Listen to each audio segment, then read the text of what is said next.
અનુશાસન. જ્યાં સુધી અનુશાસન ન હોય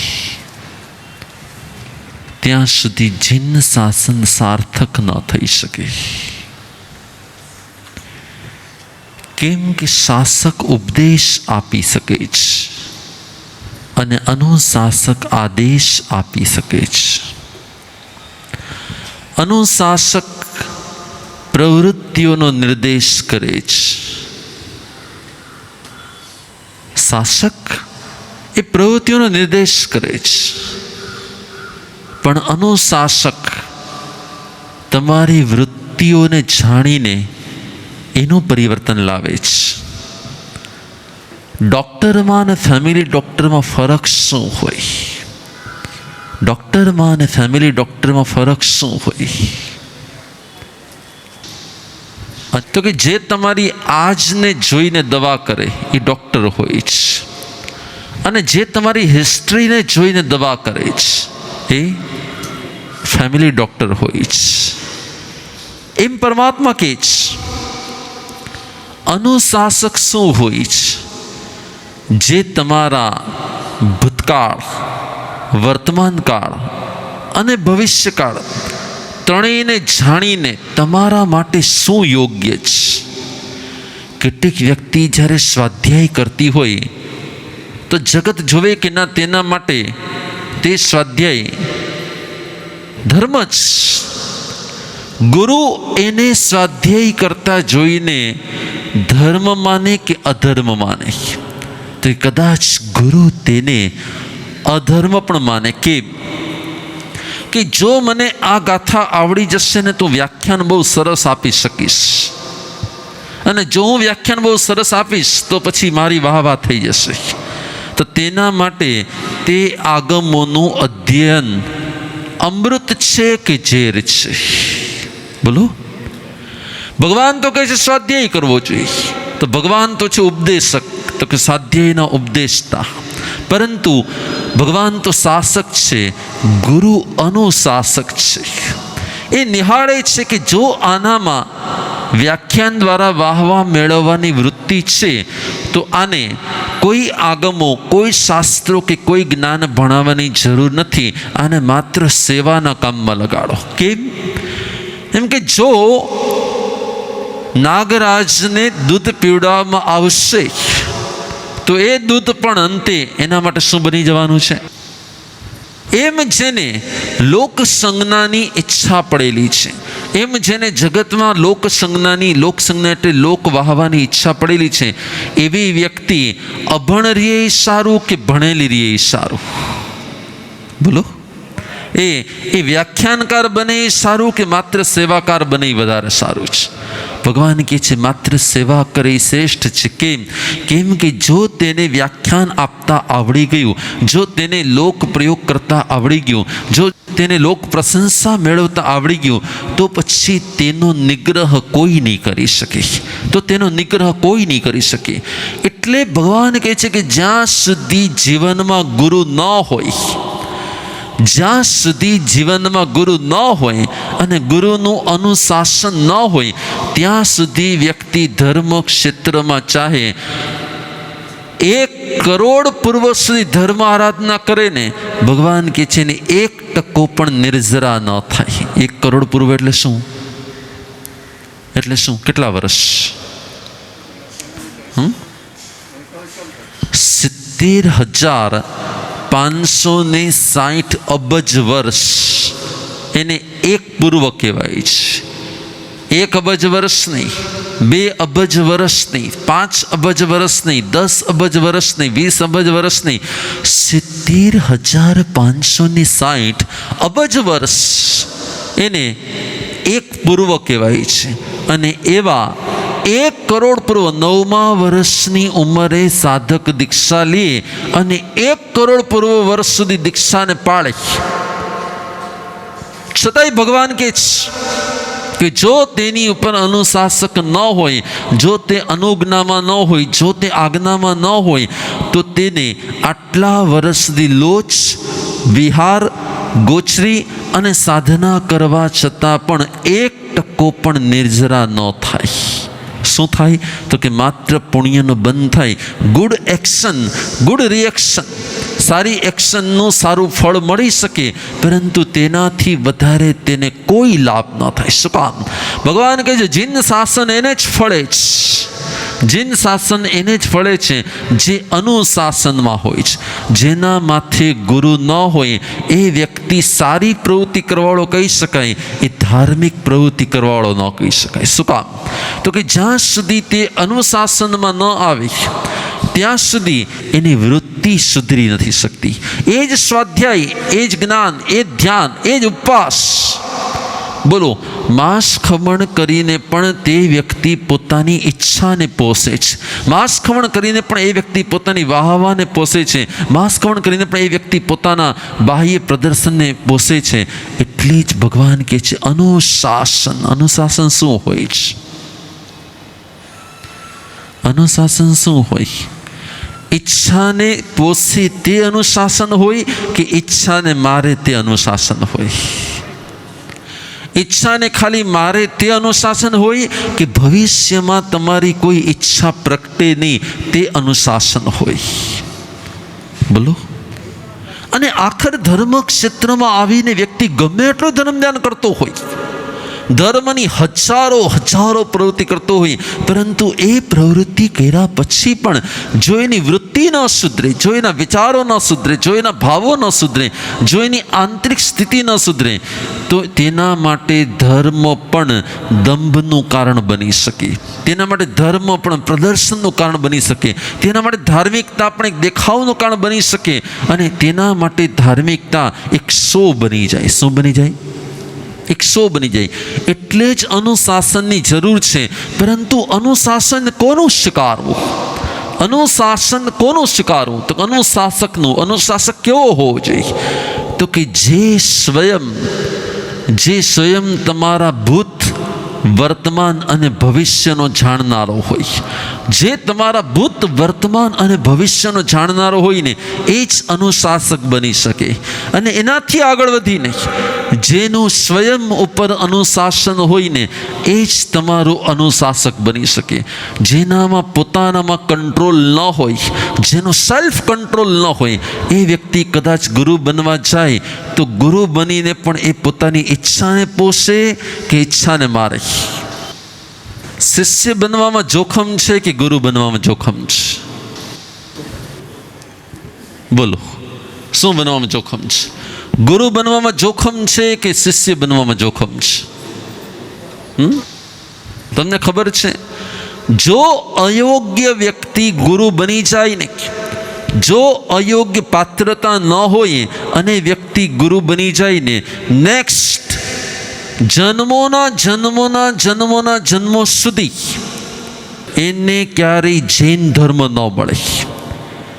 અયોગ્ય વ્યક્તિ જો ગુરુ બની જાય તો ભગવાને આગમમાં દશાસ્ત્ર સ્કંદ સૂત્રમાં આપેલું છે કે એને ભવિષ્યમાં જૈન ધર્મની પ્રાપ્તિ ન થાય એવા મહામોહનીય કર્મનો બંધ થાય છે. તમે કદાચ કોઈની પ્રત્યે રાગ રાખો ને, તીવ્ર રાગ રાખો ને, તો પણ તમને મોહની કર્મ બંધાય છે. પણ જો અમે શિષ્યોનો રાગ રાખીએ, તો ભગવાન કહે છે અમને મહામોહની કર્મનો બંધ થાય. શું કામ? તો કે અયોગ્ય વ્યક્તિ ગુરુ બની જશે, તો તે પોતાને આધીન આવેલી વ્યક્તિની ઈચ્છાને પોષશે કે ઈચ્છાને મારશે? એ વ્યક્તિ એની વૃત્તિઓને પંપાડશે કે એની વૃત્તિઓનું શુદ્ધિકરણ કરશે? અને જો તમારા આશ્રયે આવેલી વ્યક્તિની વૃત્તિને તમે પંપાળો છો, એની વૃત્તિઓને તમે વધારો છો, એની અંદરમાં ક્રોધ, માન, માયા કે લોભને તમે વધારો છો, ભગવાન કહે છે તેનું પણ ભવિષ્ય અને તમારું પણ ભવિષ્ય, અને તેના આધારે આવવાવાળા અનેકોનું ભવિષ્ય શું થઈ જતું હોય છે? બગડે કે સુધરી જાય, અંધકારમય થાય કે પ્રકાશમય થાય. એટલે જ ભગવાન કહે છે જ્યાં સુધી તમારી અંદરમાં પાત્રતાનો વિકાસ ન થાય, ત્યાં સુધી ગુરુ બની જ ન શકાય. અનુશાસક બનવાનું જબરજસ્ત જોખમ છે. અનુશાસક બનવાનું જબરજસ્ત હુકમ છે. જો તમારા ક્રોધ ઉપર, જો તમારા અહમ ઉપર, જો તમારા ઈગો ઉપર, જો તમારા દ્વેષ ઉપર તમારો કંટ્રોલ ન હોય ને, તો અનુશાસક બનવાથી ક્રોધ વધે કે ઘટે? અનુશાસક બનવાથી ક્રોધ વધે કે ઘટે? ઈગો વધે કે ઘટે? અહમ વધે કે ઘટે? તમારા આધીન 4 જણા હોય તો તમારો ઈગો વધે કે ઘટે? તમારો ક્રોધ વધે કે ઘટે? તમારી અંદરની અહંકાર વૃત્તિ વધે કે ઘટે? ભગવાન કહે છે અપાત્ર વ્યક્તિ જો અનુશાસક બની જાય છે, અપાત્રવાન વ્યક્તિ જો અનુશાસક બની જાય છે તો એ મહામોહનીય કર્મનો બંધ કરે છે. શાનો બંધ કરે છે? મોહનીય કર્મનો બંધ કરવાવાળી વ્યક્તિ તો વધારે કર્મ બંધ નથી કરતી, પણ મહામોહની કર્મનું ફળ હોય છે. મહામોહનીની વ્યાખ્યા જ એ છે કે ભવિષ્યમાં ધર્મની અપ્રાપ્તિ. મહામોહનીની વ્યાખ્યા જ એ છે કે ભવિષ્યમાં ધર્મની અપ્રાપ્તિ. ભવિષ્યમાં મોહની કર્મને ખપાવી શકાય એવા નિમિત્તો મળે એ માત્ર મોહની કર્મ છે, અને ભવિષ્યમાં મોહની કર્મને ખપાવવાના નિમિત્તો ન મળે એને મહામોહની કર્મ કહેવાય છે. આ ભગવાનનું જબરજસ્ત સિક્રેટ છે. એટલે જ ધર્મ છે ની શસ્ત્ર છે, ધર્મ છે ની તલવાર છે. જો સીધી પકડાઈને તે શત્રુને મારે છે, અને જો ઊંધી પકડાઈને તે પોતાને માર્યા વગર રેદ નહીં. એમ ભગવાન કહે છે જીન શાસનનું કોઈ પણ પદ, આચાર્ય પદ, ઉપાધ્યાય પદ કે સાધુ સાધ્વીનું પદ કે ગુરુનું પદ જો અયોગ્ય વ્યક્તિ પાસે આવી જાય છે તો તેની વૃત્તિ વધે છે કે ઘટે છે? અનુશાસક એ આપણી અંદરની વૃત્તિને શુદ્ધ કરવા માટે છે. ગુરુદેવ, હું બહુ ટ્રાય કરું છું પણ મારાથી ગુસ્સો કંટ્રોલ થતો જ નથી. શું કામ? તો કે વ્યક્તિ પોતાની વૃત્તિ ઉપર કંટ્રોલ કરી શકતો નથી, વ્યક્તિ પોતાના મન ઉપર કંટ્રોલ કરી શકતો નથી, વ્યક્તિ પોતાની અંદરમાં જાગતી ઈચ્છા ઉપર કંટ્રોલ કરી શકતો નથી. ભગવાન કહે છે કે હા, ગુરુ તમારી ઈચ્છાને કંટ્રોલ કરાવી શકે, પણ ક્યારે કરાવી શકે? પાત્રવાન ગુરુ હોય તો જ તમારામાં પાત્રતા પ્રગટાવી શકે. જો ગુરુમાં પાત્રતા ન હોય તો શિષ્યમાં ગમે એટલી પાત્રતા હોય ને તો પણ શિષ્યની પાત્રતા પ્રગટ ન થઈ શકે. એટલે હંમેશાને માટે પાત્રવાન ગુરુ જીવનમાં હોવા એ બહુ જરૂરી છે. પાત્રવાન ગુરુ જીવનમાં હોવા એ પણ બહુ જરૂરી છે. કેમ?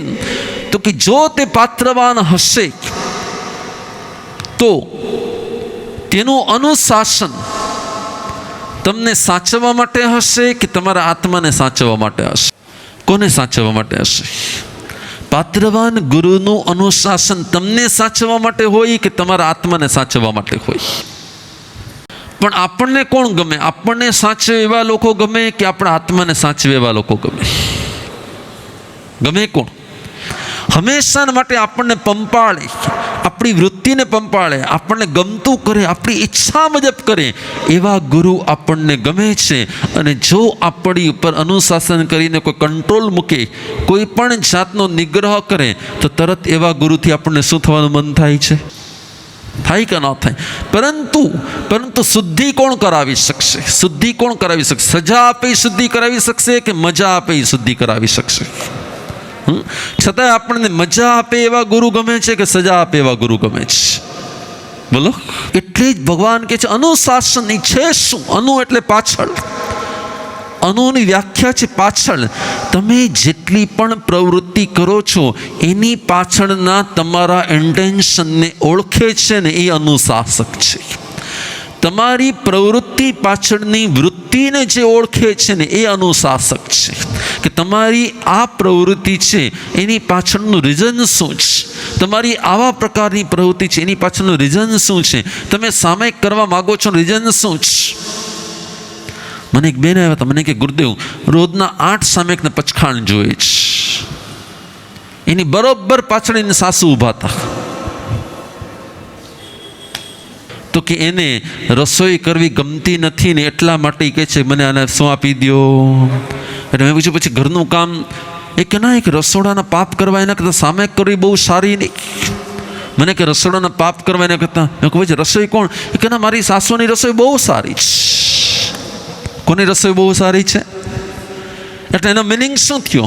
એનો મિનિંગ શું થયો કે એને સામાયિકમાં રસ છે, સામાયિક નામની સાધનામાં રસ છે, કે એને બોલો અનુશાસક એ હોય કે જે તમારી સાધનાની પાછળની વૃત્તિને ઓળખી જાય. સાધના તો ઘણા બધા કરતા હોય, જીવે દીક્ષા પણ અનેક વાર લીધી છે, પરંતુ મોટા ભાગની દીક્ષાઓ રાગના ત્યાગની હોય છે કે પછી રાગીના રાગની હોય છે. શું હોય છે? મોટા ભાગની દીક્ષાઓ રાગીના રાગની થતી હોય છે, ત્યાગના રાગની થતી હતી. અનુશાસક ચેક કરે છે કે આના અંદરમાં શું વૃત્તિ છે, આની અંદરની પ્રવૃત્તિ શું છે, આની પાછળનું ઇન્ટેન્શન શું છે, આની પાછળનો ભાવ શું છે. જો તેની પ્રવૃત્તિમાં વૃત્તિનું શુદ્ધિકરણ નહીં હોય, જો તેની પ્રવૃત્તિમાં વૃત્તિનું શુદ્ધિકરણ નહીં હોય, તો એ જ પ્રવૃત્તિ ધર્મની હોવા છતાં પણ તેના માટે અનેક પ્રકારના પાપનું કારણ બનશે, અનેક પ્રકારની અયોગ્યતાનું કારણ બનશે. અને એટલા જ માટે એવું કહેવાય છે, એટલા જ માટે એવું કહેવાય છે કે સાધક જ્યારે પરમાત્મા કે ગુરુના શરણમાં આવે છે, સાધક જ્યારે પરમાત્મા કે ગુરુના શરણમાં આવે છે ને, ત્યારે ગુરુ એની પ્રવૃત્તિથી એને ઓળખતા નથી, ગુરુ એની વૃત્તિથી એને ઓળખે છે. કોઈ પણ વ્યક્તિને ગુરુ એની પ્રવૃત્તિથી ક્યારેય ઓળખતા નથી, એની વૃત્તિથી ઓળખે છે. અને વૃત્તિથી જે તમને ઓળખી શકે ને, એ જ ખરો અનુશાસક બની શકે. જે તમારી વૃત્તિથી તમને ઓળખી શકે એ જ ખરો અનુશાસક બની શકે. જે તમારી પ્રવૃત્તિથી તમને ઓળખે ને, એ ક્યારેય ખરો અનુશાસક બની જ ન શકે. અયોગ્ય અનુશાસક અનંતકાળ સુધી ક્યારેક તો અનંતકાળ સુધી ક્યારેક તો ધર્મથી દૂર થઈ જતો હોય છે, ક્યારેક તો અનંતકાળ સુધી ધર્મથી દૂર થઈ જાય. શું કામ? તો કે અયોગ્ય અનુશાસક સામેવાળાની વૃત્તિને પોષનારો હોય છે, એને વધારનારો હોય છે, એની ઈચ્છાને વધારનારો હોય છે. એટલે ભગવાનને હંમેશા એ પ્રાર્થના કરજો કે પ્રભુ મને પંપાળે એવા નહીં, મારી પ્રગતિ કરાવે ને એવા અનુશાસકનો યોગ કરાવજો. મને પંપાળ એવા નહીં, પરંતુ મારી પ્રગતિ કરાવે ને એવા અનુશાસકનો યોગ કરાવજો. મને પ્રેમ આપે એવા નહીં, પણ મારી પ્રજ્ઞાને ખીલવે ને એવા અનુશાસકનો યોગ કરાવજો. તમને કોણ ગમે? બોલાવે, પ્રેમ આપે, લાગણી આપે એવો અનુશાસક ગમશે કે તમારી પ્રજ્ઞાને ખીલવે એ અનુશાસક ગમશે? પણ તમારું હિત શેમાં છે? શિષ્યનું હિત શેમાં છે? પ્રજ્ઞા ખીલેમાં હિત છે કે પ્રેમ ખીલેમાં હિત છે? પણ ગુરુ જે કડક થાય છે, એની પાછળ શ્રીફળ હોય છે કે પથ્થર હોય છે? બોલો. ગુરુ જે કડક થાય છે એની પાછળ શ્રીફળ હોય છે કે પથ્થર હોય છે? ગુરુનું દિલ, અનુશાસકનું દિલ શ્રીફળ જેવું હોય છે કે પથ્થર જેવું હોય છે? બોલો. શ્રીફળ જેવું જ. બહારમાંથી કદાચ આપણને એમ લાગતું હોય, હું કહું કદાચ છે બહારમાંથી એમ લાગે કે કૂચા જ છે. શ્રીફળને જ્યારે જોઈએ ને તો બહારમાંથી કૂચા લાગતા હોય છે, પરંતુ અંદરમાંથી શું હોય છે? પણ ફરક એ છે આપણને ફોડતા આવડવું જોઈએ, ફરક એ છે આપણને ઊંડા ઉતરતા આવડવું જોઈએ, ફરક એ છે કે એની અંદરનું મેળવતા આવડવું જોઈએ. આપણે એકવાર કૂચાને જોઈએ છીએ અને પછી કહીએ ના અહીંયા તો બહુ વૃક્ષતા છે. પરમાત્મા કહે છે એ વૃક્ષતાની પાછળ પણ અનુશાસકનું અમૃત પડેલું છે. એ વૃક્ષતાની પાછળ પણ અનુશાસકનું અમૃત પડેલું છે. સવાલ એ છે કે તને કોચલું તોડતા આવડવું જોઈએ, સવાલ એ છે કે તને અંદરમાં ઉતરતા આવડવું જોઈએ. અને જ્યારે અનુશાસક સામેવાળાને કોઈ આજ્ઞા આપે છે, એના શિષ્યને કોઈ આજ્ઞા આપે છે, બોલો ગુરુને શું મળતું હોય? અનુશાસક જ્યારે આજ્ઞા આપે છે ત્યારે ગુરુને શું મળતું હોય? શું મળે? જો આચાર્ય સંભાવપૂર્વક આજ્ઞા આપે ને, જો અનુશાસક સંભાવપૂર્વક આજ્ઞા આપે ને, નિશ્ચિંતપણે એ ત્રીજા ભવે મોક્ષમાં જાય છે. નિશ્ચિંતપણે એ સ્વયં ત્રીજા ભવે મોક્ષમાં જવાવાળા હોય છે. અનુશાસક માટે ભગવાને કીધું છે કે એ ત્રીજા ભવે મોક્ષમાં જવાવાળા હોય. શું કામ?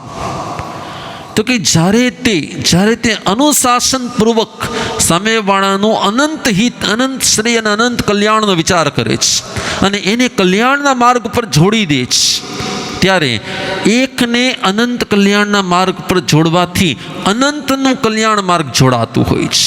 એક સુધરે, અનેકો અનેક સુધરે અને અનેકો અનંત સુધર્યા વગર રેદની આખી ચેન સર્જાય છે. પણ એક ચેન ક્યારે સર્જાય છે? કે જ્યારે એ અનુશાસક સ્વયં યોગ્ય હોય તો. તમને કેવી રીતે ખબર પડે કે અનુશાસક યોગ્ય છે? હલો, તમને કેવી રીતે ખબર પડે કે આ મારા માટે અનુશાસક છે અને એ મારા માટે યોગ્ય છે? એવું તમને કેવી રીતે ખબર પડે? બોલો, તમને કેવી રીતે ખબર પડે કે આ મારા માટે યોગ્ય અનુશાસક છે?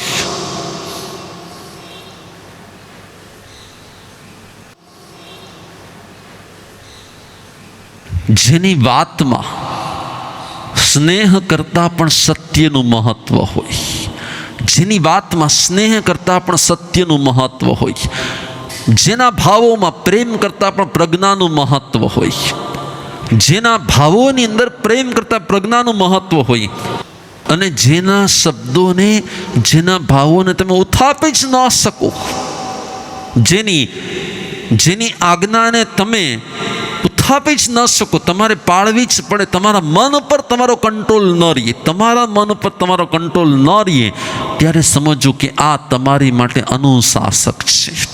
કેમ? તો કે ગુરુ એ જ કહેવાય જે તમારા મનનો કંટ્રોલ લઈ લે.